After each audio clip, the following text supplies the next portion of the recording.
So, those 3 tricks are my favorite 3 zippo tricks, and I guess I can show you how to do them.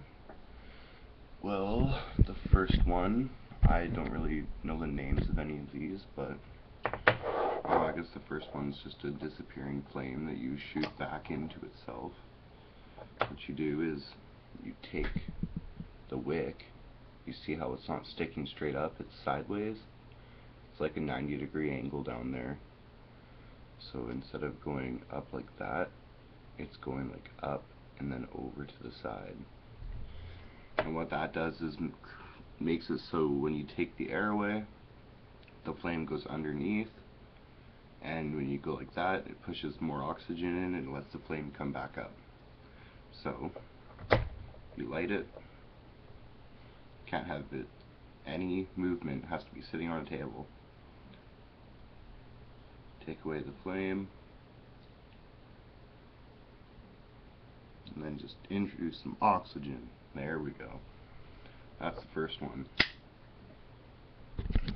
And second one, just hold it like that. 2 fingers on the top, one on thumb on the bottom. Just push.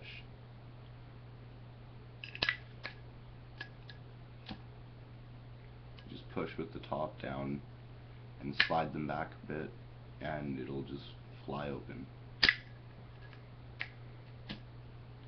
Looks pretty suave and sophisticated. And the other one, I like it the most.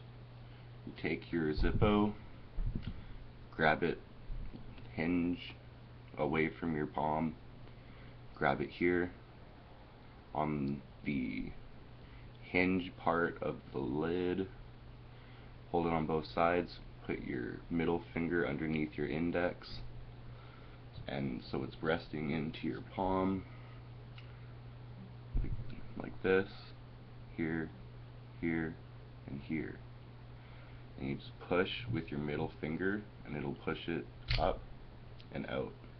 And you can just use your middle finger to light it instead of putting it back into your hand. And yeah, this is definitely my favorite for lighting a cigarette. If I'm gonna be lighting a girl's cigarette, of course, you know, you can't just out and light it. You gotta look suave, you know. That's how you win them over. Okay, have a good night.